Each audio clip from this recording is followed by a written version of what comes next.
course, scarcity. Now, scarcity is the fewer of items, the more people that they want it. And we'll use an example. So we know the holiday season's coming up. And typically every holiday season, there's that one awesome toy that every kid wants. And parents are trying to find it. Hey, mom, hey, dad, this is the toy I want. This is the one I have to have. I need to get it. But when parents go to the stores, it's never in stock. So you ever seen this happen where people are trying to go for it and they have to go on eBay and they're paying 2 to 3 times to 10 times the amount of what it is. But the reason is because if they have more than enough toys, then people don't want it. But what they do, there's a reason that what they do is the manufacturers limit how much they do, so only a certain amount of people can get it. Because what happens after the Christmas season for the toy manufacturers? Yeah. The toy window happens is the toys go down. So what they did is they take this one toy or this item that they have, they create a limit of it where everyone wants it.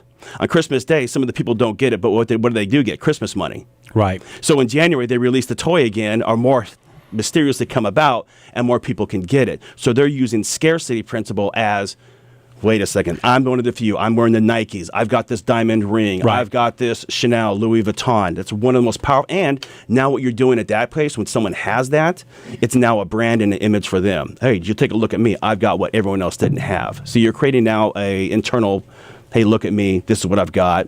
Powerful type of area there. Yeah, we do that a lot. When we're creating marketing packages and that sort of stuff, there's always this elite group, limited amount of these packages, and that has always been something that has been a way to generate a margin that's over and above what the standard would be. Well, I'm used to that. Yeah, when we look at clothes and stuff, again, Nike, you're paying $200-$300 for a pair of shoes that cost, I don't know, $20-$30 to make. But it's the brand of who it is, and people want that because not everyone else has it. Well, Chris, I'll tell you what else it does in business. It allows me to sell the lower brand at the price I want to anyways, right? Because if I create this price, and we're getting ready to talk to a professional that can walk us through all of this, right? But if I create that product at $500, then my low end now at $50 seems cheap, right? Compared to $20, right? Yeah. So you can use it in 2 different ways. That's correct. It's the whole thing in like when they did suits and stuff. Even though you walked in with a budget to buy a suit, they always showed you 3 of them. And, of course, they would show you the highest one that you could never buy. They would show you a middle of a mark, and then they would show you that one that you said you could buy. And typically what people would do is they wouldn't buy the highest one, but they would move up at least to that middle one right there. So now it becomes, of course, more money. They're more satisfied. It creates the whole thing, and now they're wearing a better product, and they feel better about themselves. Interesting.